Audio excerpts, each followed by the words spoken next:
Bonjour, je suis Stéphanie Laguinier, la fondatrice de Meredith Santé. C'est une plateforme qui a été créée pour rapprocher les professionnels de santé en établissement et en ville. L'objectif est de recréer du lien au sein d'un même territoire entre différentes spécialités pour mieux communiquer et améliorer les parcours de soins. N'hésitez pas à vous inscrire, vous pourrez développer votre réseau de professionnels de santé. Et en attendant, je vous souhaite une belle conférence. Je me présente brièvement, donc je m'appelle Marwan Jaili-Lejeune, je suis kinésithérapeute. Je travaille à mi-temps au sein du cabinet Physiosport qui est lui-même au sein de la clinique Drouot à Paris et au sein du Racing 92, donc le club de rugby des Hauts-de-Seine. On va échanger ensemble pendant une bonne heure. Je vais essayer de ne pas être trop long sur ma présentation qui devrait durer une bonne demi-heure et après on va enchaîner avec les questions et on va pouvoir démarrer de suite. Alors, avant de parler du genou, qui est notre sujet central aujourd'hui, on va déjà parler un petit peu de ce qui va provoquer une douleur ou pas. La douleur, c'est globalement un équilibre entre deux choses. Un équilibre entre ce qu'on appelle les contraintes. Les contraintes, ça va être globalement ce qu'on appelle les lésions anatomiques, un déficit de mobilité, une charge trop importante, ça peut être une charge corporelle, un poids ou même un poids externe. Une mauvaise gestuelle et un niveau d'utilisation qui est trop important.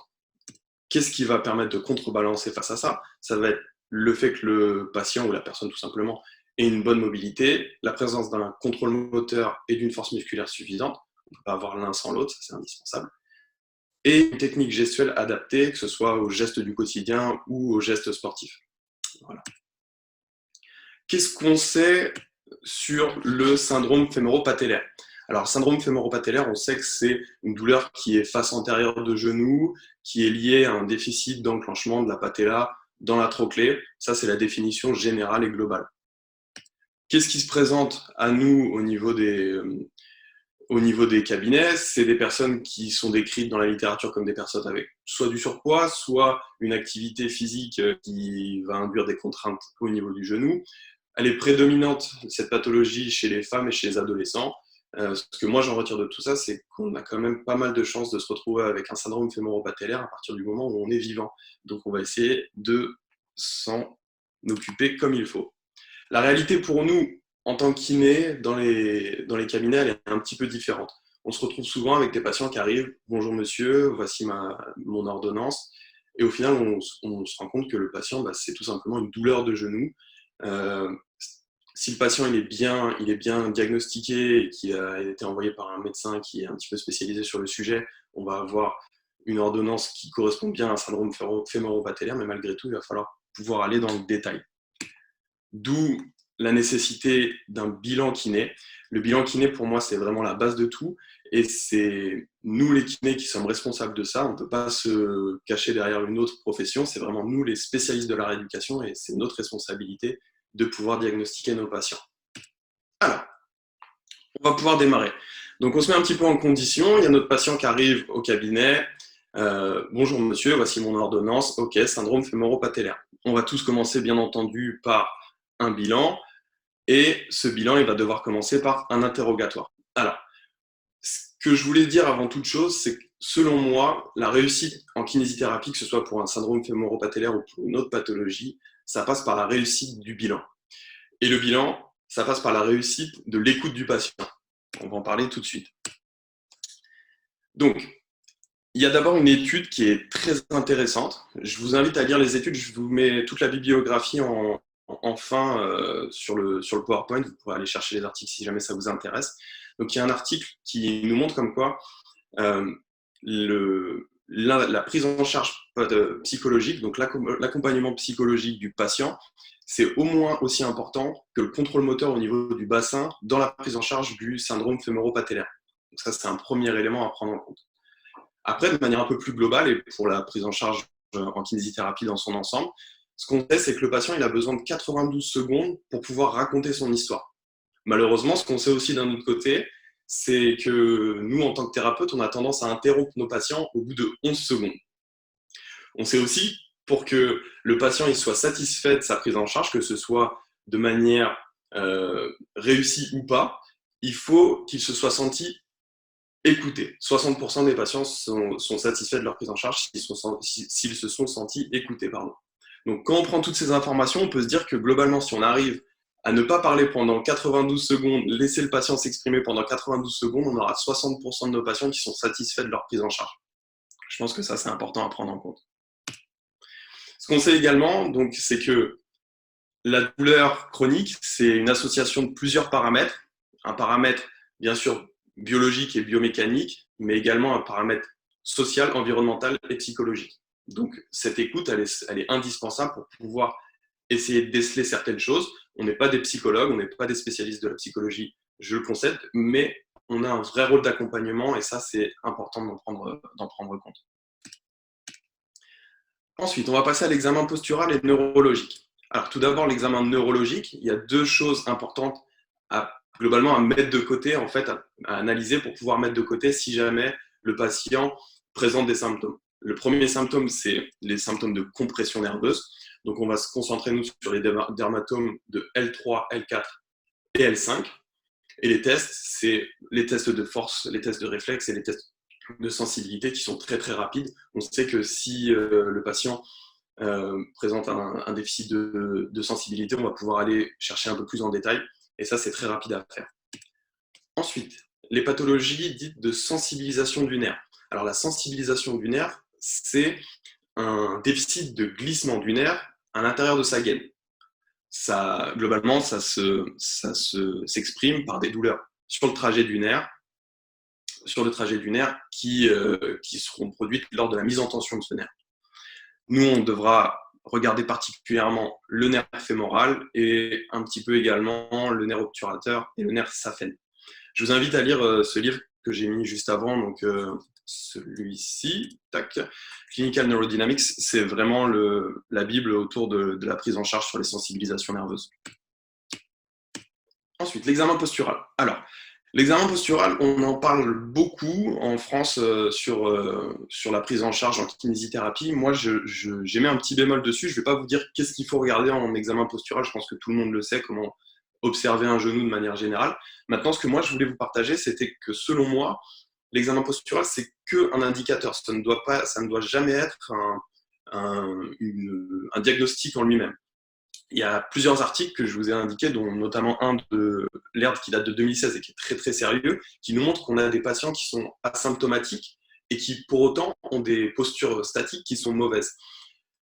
En kinésithérapie, nous, on est des grands spécialistes pour dire comme quoi l'imagerie, c'est pas ça qui nous permet d'avoir un diagnostic à lui seul. Il faut qu'on soit capable de dire la même chose pour l'examen postural et ça, j'en suis convaincu. Ensuite, on va regarder rapidement la capacité, la manière de respirer de notre patient. Alors ça a deux objectifs. Un premier qui est direct, parce que tout simplement, un patient qui aura des troubles au niveau respiratoire aura du mal à contrôler son pilier. Le pilier, j'en parlerai en toute fin quand on parlera du renforcement. Et la deuxième chose, c'est un lien plutôt indirect qui revient avec ce que j'ai dit juste avant au niveau psychologique. Donc automatiquement, quelqu'un qui a une respiration qui n'est pas contrôlée, c'est très certainement quelqu'un qui est un petit peu stressé, qui a besoin d'être un petit peu rassuré, et donc il faut prendre ça en compte. Ensuite, alors là j'ai mis SFMA en réalité, parce que j'ai piqué un petit peu les images à la formation SFMA. Globalement, l'idée c'est de pouvoir faire une analyse fonctionnelle. Alors, ça peut être par le biais d'analyses type SFMA, type FMS qui sont un petit peu conceptuelles, mais ça peut tout simplement être par une analyse fonctionnelle au niveau des mouvements classiques que chacun va faire de son côté. Ce qui est primordial, c'est de pouvoir faire une analyse au niveau du cadran inférieur au minimum dans son ensemble. Quand je dis cadran inférieur, c'est ce qui va partir du bassin, qui va intégrer les hanches, les genoux, les chevilles et le pied. On peut, si on a le temps et si on en a l'envie, faire une analyse du cadran supérieur, mais au minimum, il faut pouvoir faire une analyse du cadran inférieur. Donc, pourquoi ? Parce que tout simplement, on voit sur cette image que le genou, c'est une articulation qui a pour objectif la stabilité. Si automatiquement, on se retrouve avec un déficit de mobilité juste au-dessus, que ce soit sur la hanche ou juste en dessous au niveau de la cheville, automatiquement, on va se retrouver avec des contraintes qui vont s'appliquer un petit peu plus sur le genou, et ça, c'est pas ce qu'on veut. Ensuite, on passera à l'examen fonctionnel. local. Alors pour ça, l'examen fonctionnel local, il est décrit dans la littérature par Jenny McConnell. Donc Jenny McConnell, je vais beaucoup en parler. Si jamais vous regardez dans la bibliographie, vous verrez que je parle énormément, enfin il y a énormément d'articles dans lesquels Jenny McConnell intervient. Pour ceux qui ne la connaissent pas, Jenny McConnell, c'est vraiment la ponte internationale sur le syndrome fémoro-patellaire et de manière générale sur les pathologies du genou. Donc je vous invite vraiment à regarder son travail et je me suis beaucoup inspiré de ses études pour faire cette présentation. Alors, les 4 mouvements à regarder au niveau de l'analyse fonctionnelle locale. Première chose, la marche. Donc là, la marche, on voit bien que chez notre ami Charlie Chaplin, il y a une tendance à la rotation externe de hanche un petit peu exagérée. La deuxième chose, ça va être la montée et la descente d'escalier. Ici, on aura d'autres soucis que juste des soucis au niveau des genoux. Le squat, là, normalement, tout va bien chez ce petit bout de chou. Et ensuite, le squat unipodal. Alors, ce niveau de patient, si monsieur arrive à remonter, je pense qu'on en aura très peu au cabinet. Mais globalement, le squat unipodal, c'est un élément important à garder. Pourquoi on fait cette analyse fonctionnelle, que ce soit globale ou que ce soit au niveau local?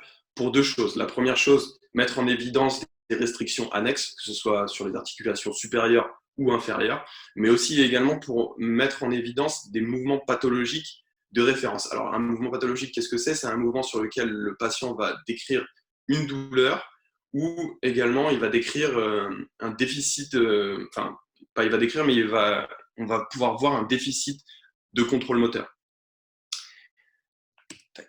Et donc, ces mouvements pathologiques, pardon, j'ai oublié de vous le dire, les mouvements pathologiques, c'est ce qui va nous permettre de tester, puis retester le patient, d'avoir un suivi sur l'évolution et de voir si le patient évolue au niveau de notre prise en charge et du coup évoluer notre prise en charge. Alors ensuite, on va passer sur ce qui nous intéresse réellement, l'examen biomécanique local. On va commencer par les tests intra-articulaires. Donc les tests intra-articulaires, très clairement, l'idée c'est de mettre de côté les erreurs de diagnostic et donc on va tester tous les diagnostics différentiels. On va commencer par tester l'articulation tibio-fémorale. Alors ça peut être des tests classiques qu'on voit en études de kinésithérapie, ça peut être des tests un peu plus complexes. Moi, ce que j'aime bien utiliser, c'est l'approche Mulligan Concept. Pour ceux qui ne connaissent pas l'approche Mulligan Concept, c'est une approche australienne qui est basée sur un mouvement correctif du kiné et un mouvement actif du patient. C'est intéressant pour moi parce que ça me permet de le faire rapidement en même temps que je fais les tests fonctionnels. Ensuite, on viendra tester les ménisques. Alors, la technique de McMurray et la technique de Hapley, c'est les 2 grandes techniques pour tester les ménisques. Et ensuite, les ligaments, je ne vous montre pas, mais globalement, l'idée, c'est de tester les potentiels gènes au niveau ligamentaire. Maintenant, on va venir tester la palpation au niveau des rétinaculums. Alors, les rétinaculums, c'est très important. Voilà comment on va les tester, globalement, tout simplement en faisant une palpation perpendiculaire par rapport à l'axe du rétinaculum. C'est important de pouvoir mettre en évidence une tension, que ce soit sur le rétinaculum médial ou latéral, tout simplement parce que la présence d'une tension sur le rétinaculum, ça induira un stress important au niveau de la patella et ça va induire ce qu'on appelle un tilt latéral. Le tilt latéral, je le décrirai juste après. Ensuite, on va pouvoir tester le musculaire. Alors, dans un premier temps, on va tester tout ce qui est tension musculaire. Pourquoi on va tester les tensions musculaires? Parce qu'une tension, par exemple, donc je vais faire dans l'ordre, une tension au niveau du quadriceps, par exemple, ça va induire un déficit d'abaissement de la patella, ce qu'on appelle la patella alta, potentiellement, enfin pas que, mais ça peut induire une tension et un déficit d'abaissement au niveau de la patella. Le psoas, parce que ça induira un déficit de flexion, d'extension de hanche, et parce qu'il est en co-contraction avec le quadriceps sur la flexion de hanche. On viendra également tester le TFL et la bandelette iliotibiale plus spécifiquement parce que les tensions sur le TFL, ça induira potentiellement un tilt antéro-postérieur, voire une translation latérale. Je redécrirai tout juste après quand on parlera des tests sur la patella directement. On viendra également tester, alors pour ces premiers muscles, moi j'utilise le test de Thomas qui nous permet de tout tester d'un seul coup. Si vous êtes plus à l'aise pour tester les tensions musculaires sur l'un de ces muscles avec un autre test qui est décrit dans la littérature, il n'y a aucun souci. L'avantage de ce test, le test de Thomas, c'est que je peux tester tout d'un seul coup et sans changer de position. Ensuite, je viendrai tester les ischio-jambiers et le triceps sural. Pourquoi on teste ces deux muscles-là? Parce qu'une tension sur ces deux muscles-là, ça va avoir tendance d'augmenter l'angle Q. Alors l'angle Q, qu'est-ce que c'est? C'est l'angle entre le IAS, le centre de la patella, et la TTA. On en parlait beaucoup dans la littérature. Aujourd'hui, c'est un petit peu remis en cause. C'est une donnée importante à prendre en compte, mais c'est pas une donnée qui va forcément indiquer des souffrances au niveau fémoro-patellaire. Donc, on en prend compte, mais c'est pas la seule chose à prendre en compte. Donc, les ischios, les gastrocnémiens, ça peut augmenter l'angle Q. Et notamment, je vous fais un petit détail. Si par exemple, lors de la course à pied, vous avez un patient qui a des tensions au niveau des ischio-jambiers, ça va avoir tendance à nécessiter plus de flexion dorsale lorsque le patient va venir poser le pied.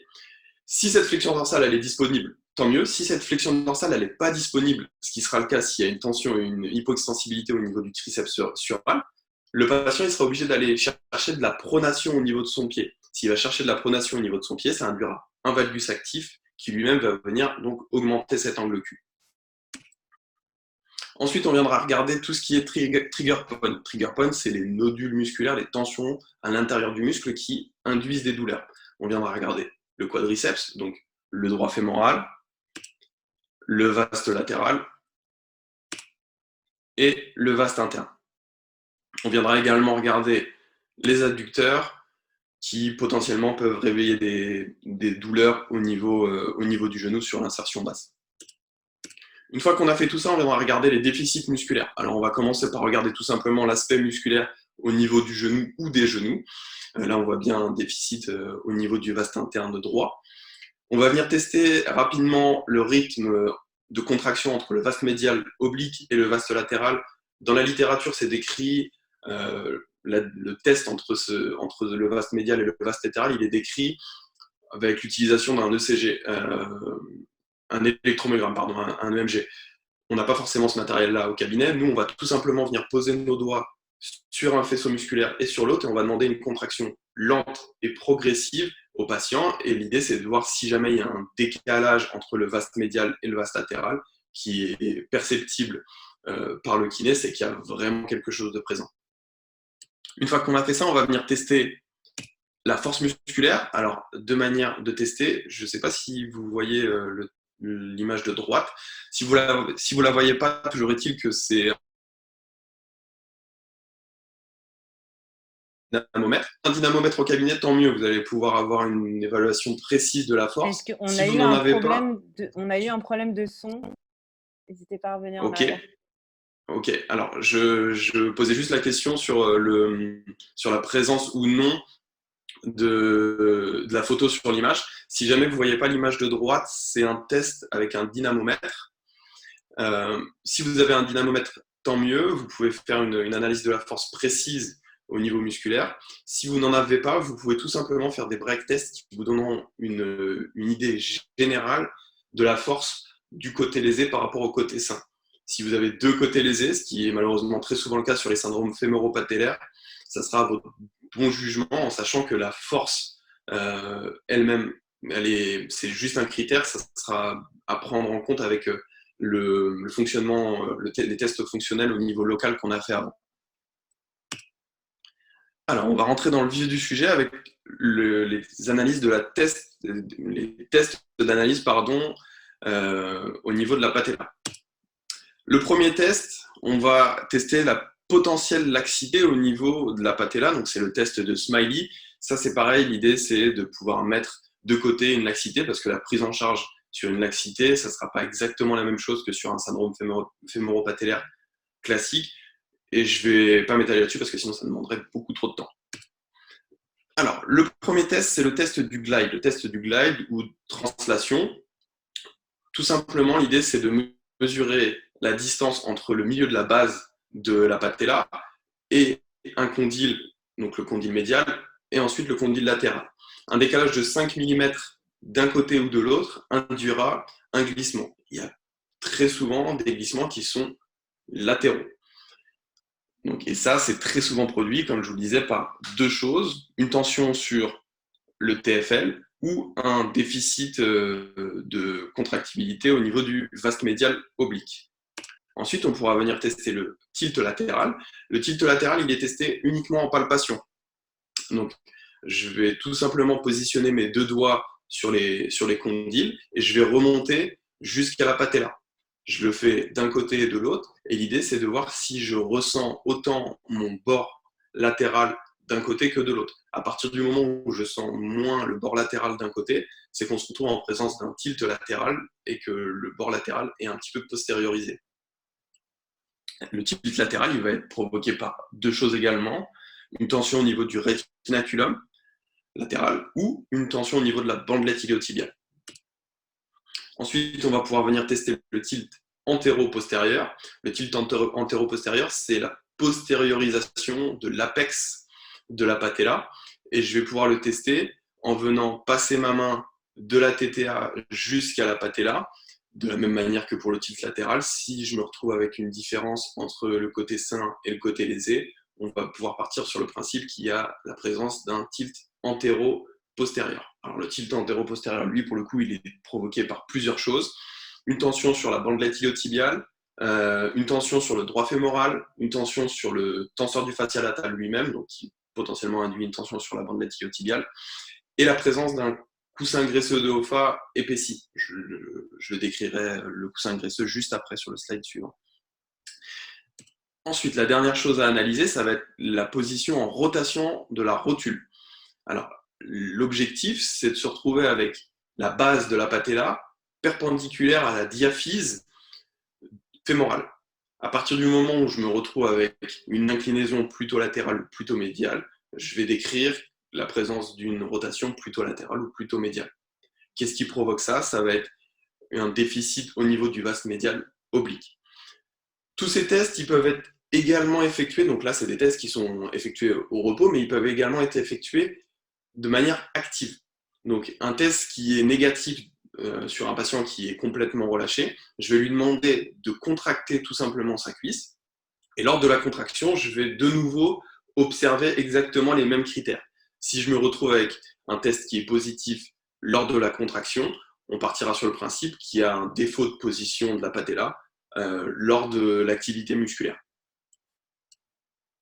Ensuite, on va pouvoir passer à la graisse de Hoffa. Alors, qu'est-ce que la graisse de Hoffa? C'est malheureusement trop peu décrit dans la littérature et surtout, on en parle trop peu, moi je trouve, dans les formations de kiné en France. Donc, la graisse de Hoffa, globalement, c'est une structure anatomique intracapsulaire, extrasynoviale, qui est en contact avec énormément de structures dans le genou, le ligament croisé, les ménisques, le tibia, le tendon patellaire, la patella et certains ligaments. Donc, c'est dire l'importance de cette structure. C'est une structure qui est très vascularisée et également très innervée. Les nerfs qui sont concernés, c'est le nerf tibial et le nerf obturateur. Et donc, du fait que la structure est très innervée, c'est une source de douleur potentielle. La fonction du coussin graisseux de Hoffa, c'est encore un petit peu flou au niveau de la littérature scientifique. Pour autant, ce qu'on sait, c'est que ça joue un rôle dans la stabilisation de la patella, donc ce qui nous intéresse directement, et que ça a également un rôle dans la régénération cellulaire. Ce qui est notamment intéressant, c'est qu'il y a une étude qui nous a montré que lors d'une ablation du coussin graisseux de Hoffa, on va se retrouver avec une diminution de la longueur du tendon rotulien. Donc ça, c'est une information intéressante. Qu'est-ce qui va produire des lésions au niveau du coussin graisseux? Ça va être globalement des traumatismes qui soient répétés ou aigus, en direct sur la zone, ou les interventions chirurgicales, notamment, je pense aux interventions chirurgicales type KJ sur les ligaments croisés antérieurs. Voilà, ça c'est une imagerie. Le meilleur moyen de mettre en évidence une pathologie au niveau du coussin graisseux de Hoffa, ça reste l'IRM. Alors, quels sont les symptômes au niveau d'une atteinte sur le coussin graisseux de Hoffa?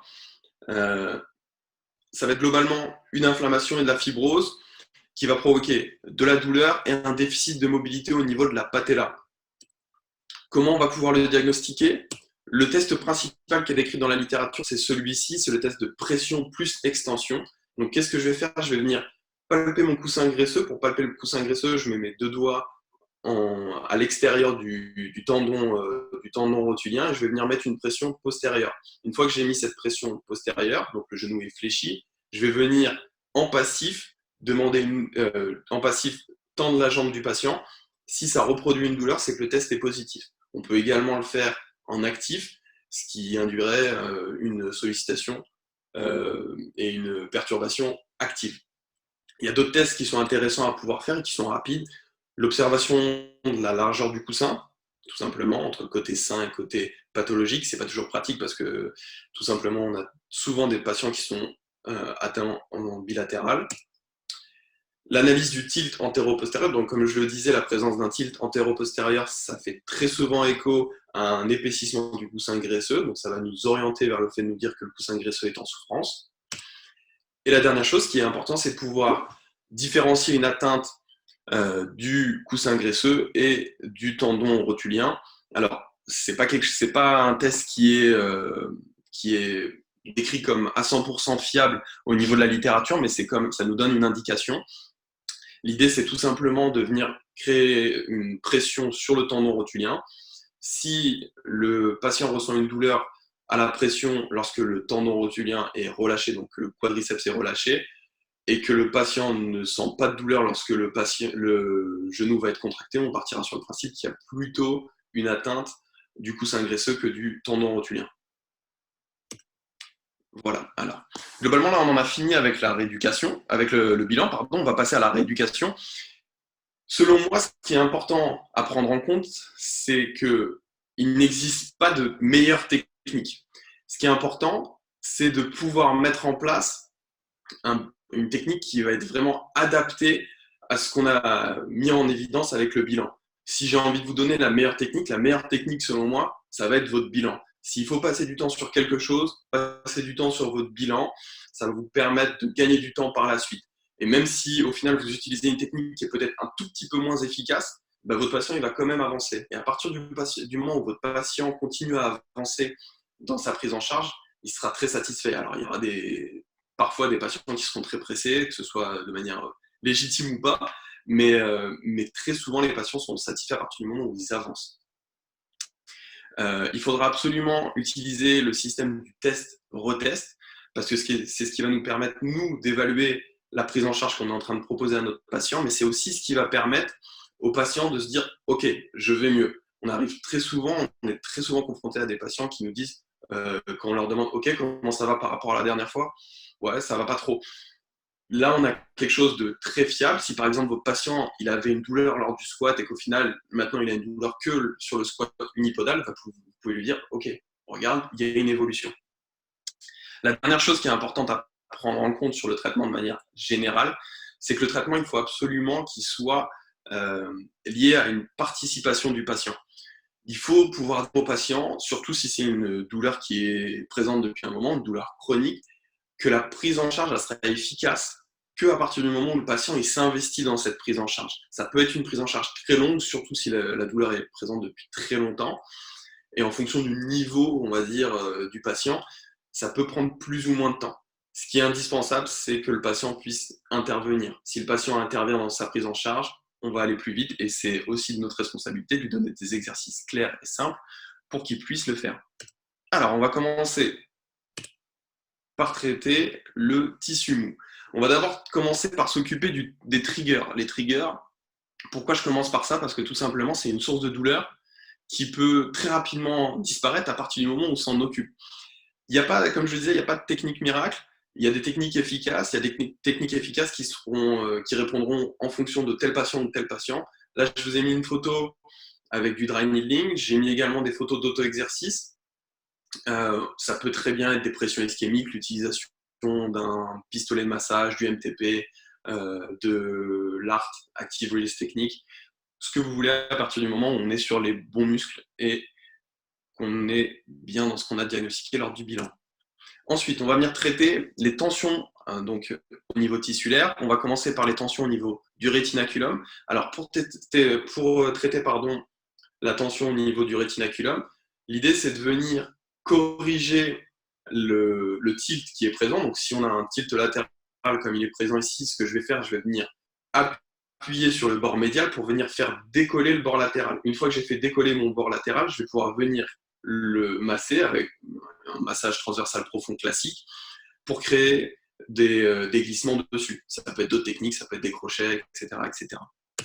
On va venir étirer les muscles qu'on aura mis en évidence auparavant lors de notre bilan. Je vous ai mis ces 2 photos tout simplement parce que pour moi, c'est des exercices qui sont un peu moins connus que les étirements classiques. Et parce que tout simplement, ils sont plus réarticulaires aussi. L'étirement de gauche, c'est un étirement à la fois lombaire, à la fois fessier et quadri. Et l'étirement de droite, c'est un travail à la fois sur la flexion de hanche que sur l'extension de hanche. Donc moi, c'est ce qui m'intéresse. J'essaye souvent de donner des exercices à mes patients qui sont efficaces sur plusieurs choses en même temps. Ensuite, on va venir travailler sur le glissement tissulaire. Alors là, on voit un monsieur qui nous fait du crochetage sur très certainement le vaste latéral ou la bandelette iliotibiale, je ne suis pas sûr du tout. Mais toujours est-il que ce monsieur nous fait du travail de crochet. Il y a plusieurs autres techniques, la technique des ventouses, la technique du LPG, ça peut être aussi du scrapping, ou également même du travail sur les fascias ou les chaînes musculaires. Ensuite, on va arriver au traitement articulaire. Donc le traitement articulaire, il y a 2 blocs importants. Le premier bloc, ça va être le travail spécifique sur la patella. Ça, on va le voir un peu en détail. Et le deuxième bloc, c'est les mobilisations sur les articulations annexes qu'on a vu lors de notre bilan global. Si jamais vous vous retrouvez avec des déficits de mobilité au niveau des hanches, au niveau des chevilles, il faut absolument le traiter. Et il faut le traiter en parallèle qu'on traite notre genou. Si jamais on met ça de côté lors de la prise en charge, on va se retrouver avec un patient qui, au final, va très certainement finir par stagner. Et ça, on peut utiliser n'importe quelle technique à partir du moment où on vient redonner de la mobilité à l'articulation. Donc, pour revenir sur les mobilisations spécifiques de la patella, alors, je n'ai pas de chiffres scientifiques, je n'ai pas de littérature qui vient appuyer ce que je vais dire, mais pour moi, j'ai très, très, très rarement des patients qui ont un déficit de mobilité sans avoir un déficit de mobilité sur le glissement médial de la patella. C'est pour ça que je vous ai montré le glissement médial sur la photo. C'est vraiment, selon moi, ce qui est indispensable. Et je vous conseille d'ailleurs sur toutes les prises en charge de genoux que vous avez, de vérifier et d'alimenter la mobilité en glissement médial sur vos patients parce que ça évite d'avoir des complications type syndrome fémoro-patellaire. Je vous ai également mis une photo d'un auto-exercice parce que tout simplement, l'idée c'est que le patient va avoir de l'activité dans sa journée. L'activité dans la journée, ça va induire des contraintes dont je parlais au tout début. Ces contraintes, si en parallèle, pendant la journée, le patient vient créer de la mobilité, il va créer cet équilibre qui va lui permettre d'être sans douleur. Et ça, c'est très, très, très important. Ensuite, on va passer au tape correctif. Alors, au tape correctif de notre amie, comme je vous le disais, Jenny McConnell. Le tape, il est important parce que l'idée, c'est tout simplement de pouvoir avoir un patient qui ne va fonctionner avec le moins de gêne et, si possible, aucune douleur dans son quotidien. Ça va permettre de réactiver, on va dire, un fonctionnement normal au niveau du genou et de corriger les potentiels, on va dire, déficits de rythme au niveau musculaire. Là, on voit sur la première photo une correction d'un déficit de rotation au niveau de la patella. La deuxième photo, c'est une correction au niveau du glissement médial. La troisième photo, c'est une correction du tilt latéral. Donc, on divise la patella en 4. Une fois que j'ai divisé ma patella en 4, je vais placer le tape sur la zone que je veux corriger et venir effectuer la correction. Ce qu'on voit sur la photo au niveau qui est collé sur la peau, c'est de l'hypaphyte. Tout simplement, l'idée, c'est de pouvoir mettre une couche qui est hypoallergénique et qui va permettre de strapper régulièrement et de façon continue le patient. Dans la littérature, il est décrit qu'il faut pouvoir strapper le patient tous les jours à partir du moment où il a des douleurs. Et on incite même les thérapeutes à enseigner la façon de se strapper au patient. Ça permet, dans l'idée, de ne pas se retrouver avec des douleurs et donc de faire en sorte que le patient puisse fonctionner dans son quotidien avec le moins de douleurs possible et donc de mieux faire fonctionner l'ensemble de la machine genou. Ici, on voit le tape correctif pour le syndrome, pour le OFA positif. Donc, c'est un tape qui est spécifique. À aucun moment, le tape se retrouvera sur la partie basse de la rotule, tout simplement pour éviter que la rotule vienne euh, se postérioriser au niveau de l'apex de façon un peu plus importante et alimenter les contraintes au niveau du coussin graisseux. Le premier tape, il va permettre donc de travailler sur la translation ou le tilt latéral. Le deuxième tape, il va permettre justement de venir faire décoller l'apex, donc de créer une antériorisation au niveau de l'apex. Et le troisième et le quatrième tape, ils vont permettre en fait de venir décharger le coussin graisseux. La décharge du coussin graisseux, globalement, c'est l'idée de venir le raccourcir pour qu'il y ait moins de tension et que les récepteurs sensitifs soient moins à même de produire de la douleur. Alors, quasiment pour finir, on va passer au renforcement musculaire. Alors, le renforcement musculaire, il faut qu'il respecte certains principes. Les principes, ils sont assez simples. Il faut que la douleur soit inférieure ou égale à 2/10 pendant et surtout après les exercices. Ça, c'est très, très important.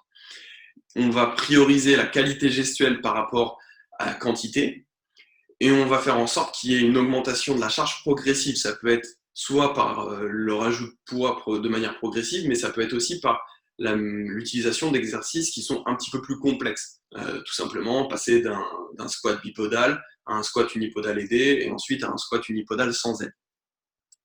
Les objectifs du renforcement, c'est de pouvoir apprendre les bonnes et les mauvaises positions. Alors, pourquoi j'ai mis les bonnes et mauvaises positions entre guillemets? Parce que comme dirait notre ami Edouard Berg, pour moi, il n'y a pas de bonnes ou de mauvaises positions. Il y a de très bonnes ou de très mauvaises positions enfin, il y a surtout de très mauvaises positions à éviter. Les très mauvaises positions à éviter, ça va être un genou qui va partir vers l'avant du pied de manière vraiment excessive.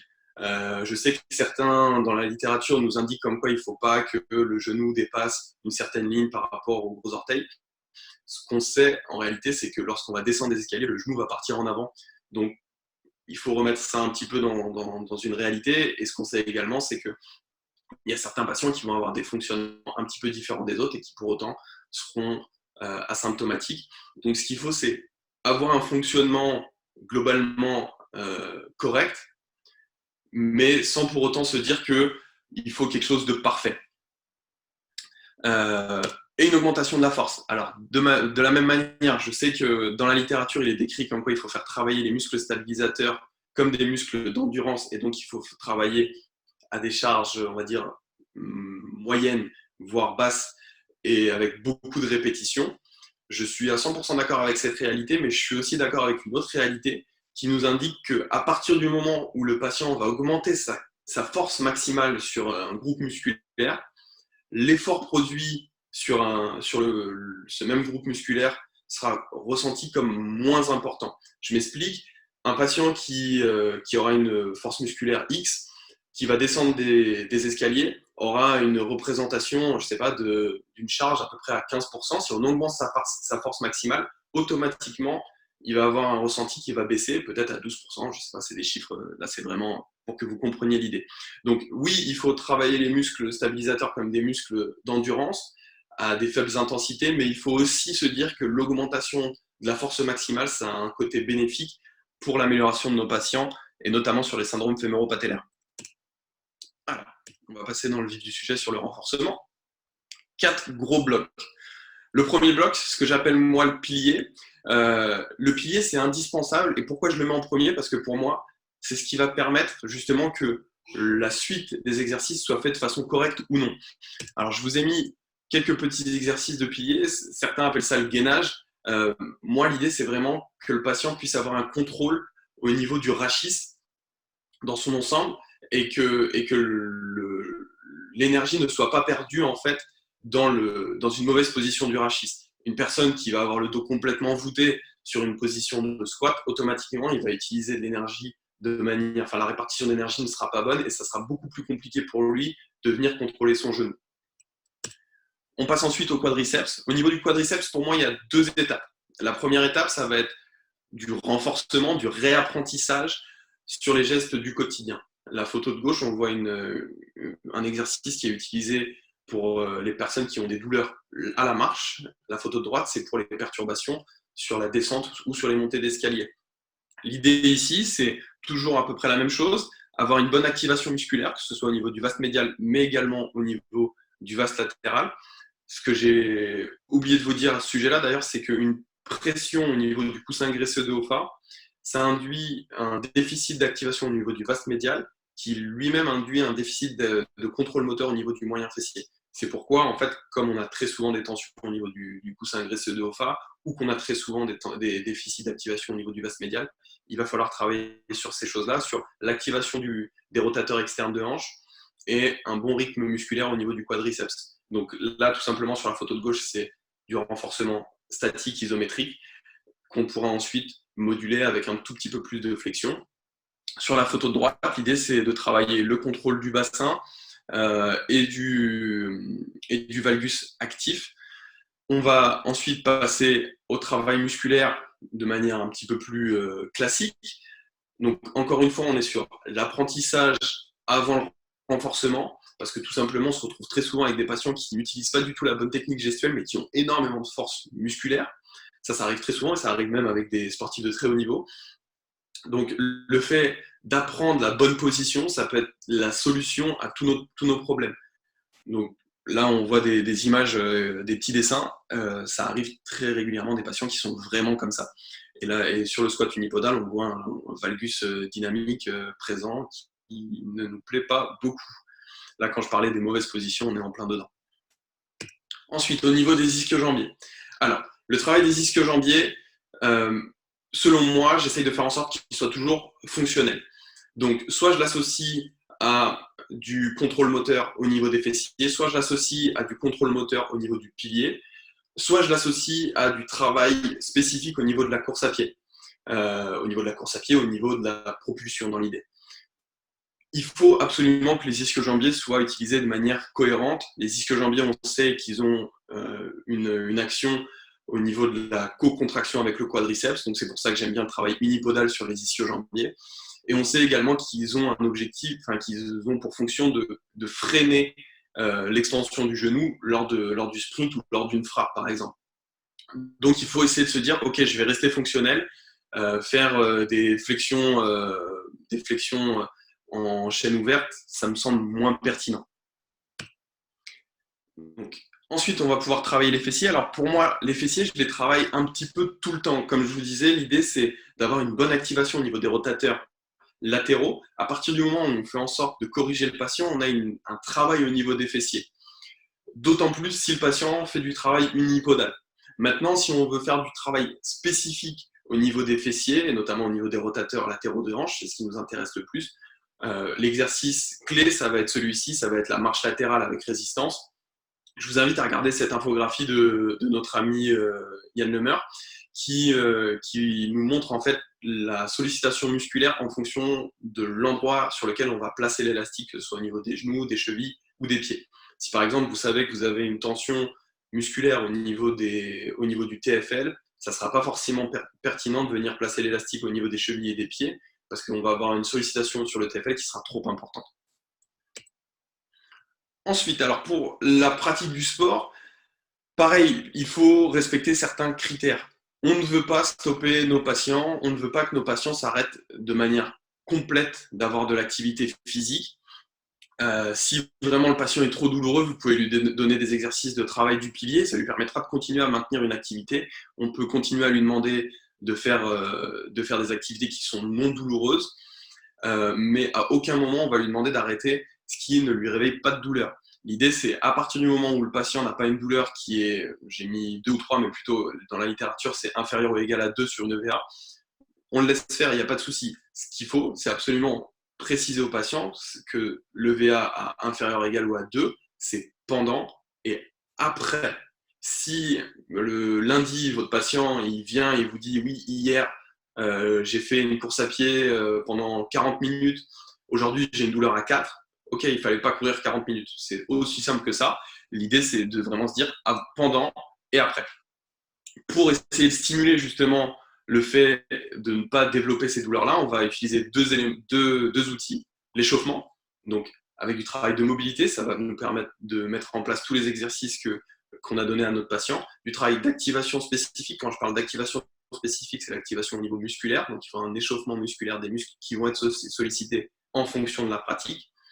Et du soin de récupération post-effort. Donc, le soin de récupération, c'est de la même manière les exercices que vous allez donner à votre patient, du travail sur la mobilité articulaire, du travail sur les tensions musculaires, etc. etc. Tout ça devra se faire avec un respect de la progressivité au niveau de l'intensité et ce que j'appelle moi le développement de la conscience du patient. Il faut absolument dire à votre patient, ok, ton genou est en souffrance, notamment si c'est des sportifs, si vous avez des sportifs et notamment des sportifs de haut niveau, il faut absolument que le sportif et le patient puissent se dire, ok, je dois faire attention à mon genou. Mon genou est en souffrance, ok, je vais pouvoir continuer à m'entraîner dans tel et tel critère, mais il faut absolument que je puisse penser à mon genou. L'échauffement et le travail post-effort vont aider à tout ça, mais il faut aussi développer des petits exercices avec le patient qui vont lui faire rappeler que, ok, dans telle situation, je suis bien ou je suis pas bien. Et ça se travaille avec des exercices spécifiques à la pratique du sport. Pour conclure, et ensuite je vais pouvoir passer aux questions, donc le syndrome fémoro-patellaire, c'est une pathologie qui est multifactorielle, comme on l'a vu, il n'y a pas un seul critère, il y a surtout, en plus de ça, des critères qui sont des fois pas forcément de notre domaine, donc les critères qui sont un petit peu psychologiques. Il ne faut pas se concentrer que sur le genou, ça peut être une problématique au niveau du pied, ça peut être une problématique au niveau de la hanche, même si nous, on va se concentrer principalement sur le genou, mais on ne peut pas se permettre de passer à côté de ce qu'il y a au-dessus et en dessous. Le kiné est pour moi le spécialiste de la rééducation, c'est de notre responsabilité de pouvoir bien diagnostiquer notre patient. La réussite de la prise en charge, elle dépend de l'écoute qui elle-même dépend d'un bon bilan. Que le bilan, c'est sans aucun doute la meilleure technique que vous pouvez développer et ce que vous devez développer, je pense, c'est vraiment votre bilan. Ne sautez pas les étapes et travaillez en qualité plus qu'en quantité. Voilà, je vous mets la bibliographie et je vais pouvoir passer aux questions. Merci de m'avoir écouté. Merci beaucoup pour cette présentation. La première question, ce syndrome peut-il survenir sans aucune cause traumatique ? Donc oui, il peut être présent, ce syndrome sans pathologie, je retrouve plus mes mots, sans traumatisme précédent. Pourquoi sans traumatisme? Parce que tout simplement, une personne qui va avoir un valgus actif dans son quotidien et qui va développer, on va dire, un schéma moteur qui est pathologique, il va pouvoir se retrouver le jour où il se dit « Ok, j'augmente un petit peu l'intensité de ma pratique avec des contraintes qui sont trop importantes. » Dans l'idée, c'est quoi? Ça va être soit le patient qui a toujours qui n'a jamais fait de sport et qui va commencer le sport avec une mauvaise technique de course, par exemple, ou une mauvaise gestuelle à la salle de sport. Ça va induire des contraintes sur le genou, des compensations qui, au final, vont finir par créer des douleurs. C'est même, je pense, très souvent le cas. Comment peut-on favoriser le travail du vaste médial plutôt que le vaste latéral? Alors, c'est une très bonne question qui est très souvent posée et qu'on se pose très souvent en tant que kiné. Ce qu'il faut savoir, c'est que déjà de manière très claire, il est impossible de travailler uniquement le vaste médial et ne pas travailler le vaste latéral. Ça, c'est la première chose à prendre en compte. Maintenant, ce qu'il faut se dire aussi, c'est que à partir du moment où je vais avoir un bon positionnement de mon genou, je vais avoir tendance à bien recruter mon vaste médial. Pour bien recruter le vaste médial, il va falloir que le genou soit dans la bonne position. Et ce qu'on sait, c'est qu'une mauvaise position pour le genou, ça va être un valgus actif, donc une rotation plutôt médiale au niveau de la hanche, une rotation médiale de la hanche trop importante, et également une mauvaise position de la rotule. Donc, pour favoriser les sollicitations du vaste médial, il va falloir tout d'abord, comme je le disais, corriger les défauts de position au niveau de la patella, corriger potentiellement une surcharge au niveau du coussin graisseux et faire en sorte que la technique gestuelle soit la meilleure pour que l'alignement entre hanche, genou et cheville soit le plus propice pour avoir une contraction correcte au niveau du vaste médial. Après, il faut du temps au temps. Un patient qui a une amyotrophie sur le vaste médial, ça prend du temps à être corrigé. Le vaste médial, pour qu'il reprenne une forme vraiment conséquente, ça prend du temps. C'est pas forcément en adéquation avec une incapacité musculaire, une incapacité à gérer une position ou un effort musculaire. Que pensez-vous de l'importance des semelles orthopédiques et d'un bilan podologique chez le podologue? En fait, à partir du moment où je vais faire mon bilan fonctionnel global, je vais mettre en évidence, moi, ce que je fais, je teste tout. Donc, chez mes patients, en fait, je teste tout, peu importe la pathologie, de la tête aux pieds. Sur le syndrome fémoro-patellaire, je vais me retrouver à mettre en évidence potentiellement un pied plat, une tendance à avoir un valgus actif, un déficit de mobilité au niveau de la soute à l'air, par exemple, je ne sais pas. À partir du moment où mes exercices ne permettent pas de corriger ce qui me semble à corriger, je vais l'envoyer chez un confrère qui, je sais, fera du bon travail. Et c'est certain qu'une personne qui a vraiment, on va dire, des contraintes trop importantes au niveau du pied devra être envoyée chez un spécialiste parce que tout simplement, c'est pas notre spécialité. Et parce que ça sera vraiment d'une aide très, très, très, très importante. Après, quand envoyer le patient chez le podologue, ça c'est un autre sujet. Vraiment, moi en fait, je fais faire à mes patients du travail sur les muscles intrinsèques du pied, je donne de la mobilité. Une fois que j'ai fait tout ce petit travail de base, je l'envoie chez le podologue généralement. Mais j'essaye d'abord de le traiter avec ce que je connais. Comment expliquer que certains patients aient des douleurs, surtout dans la position assise prolongée, cinéma, travail, métro? Alors, ça c'est tout simplement en fait que lors de la position fléchie, la rotule est censée s'enclencher dans la trochlée. À partir du moment où votre patient, sur votre bilan, vous allez pouvoir diagnostiquer un déficit de positionnement de la patella. Ça va induire chez le patient, lors de la flexion de genou, un mauvais enclenchement de la patella dans la trochlée.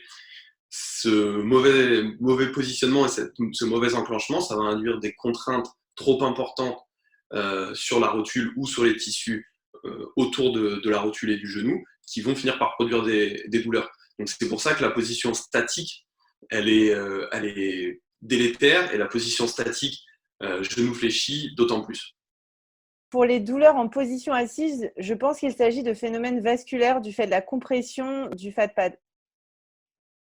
Oui, c'est une des possibilités. C'est une des possibilités. C'est pas forcément que la seule possibilité.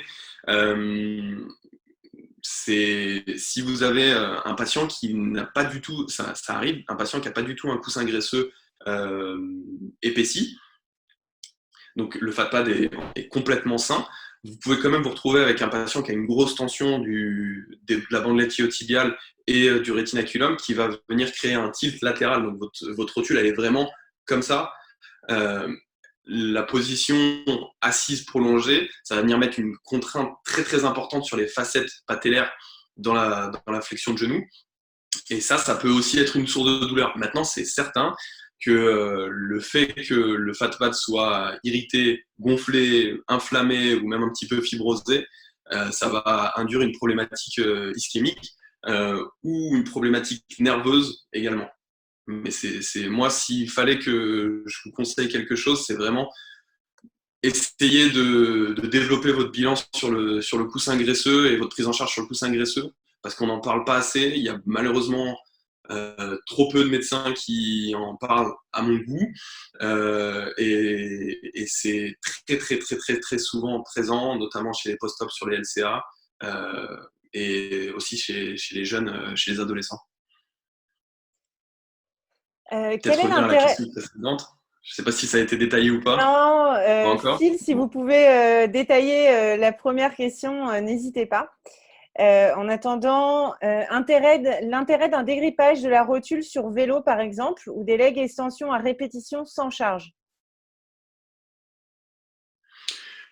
Euh, Bah, à partir du moment où on va créer du mouvement, en fait, on va faciliter le bon fonctionnement du genou. Donc oui, un déverrouillage sur le vélo qui permettra d'avoir un mouvement circulaire sans charge sera intéressant. Le verrouillage sur les leg extensions, je suis pas convaincu. Je suis pas convaincu pour plusieurs choses.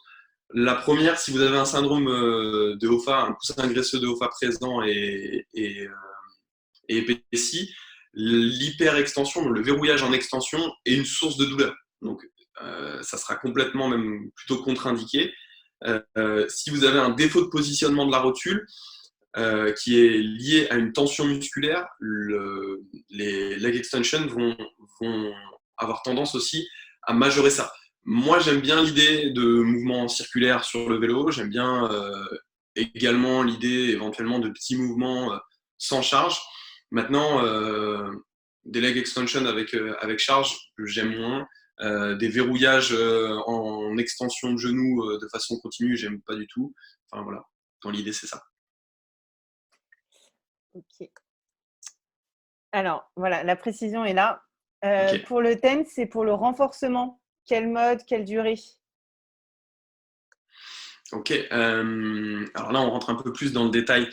Euh, en, en réalité, tant que votre patient il n'a pas de maîtrise du mouvement, ça a très peu d'intérêt.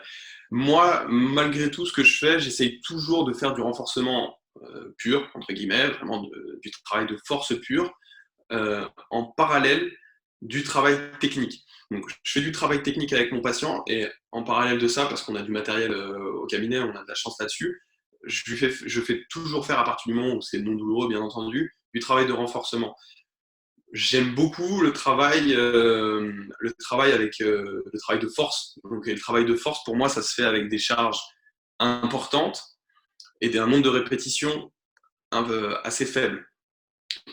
Charge importante, c'est vraiment par rapport au patient. Potentiellement, vous pouvez vous retrouver avec un patient qui va faire un 20 kg sur de la presse à un angle réduit, mais qui ne pourra pas faire plus de 6 répétitions parce qu'au-delà de 6 répétitions, il va commencer à ressentir des gènes. Si vous êtes sur une logique entre 4 et 6 répétitions maximum sur la capacité du patient, vous êtes pour moi sur du travail de force.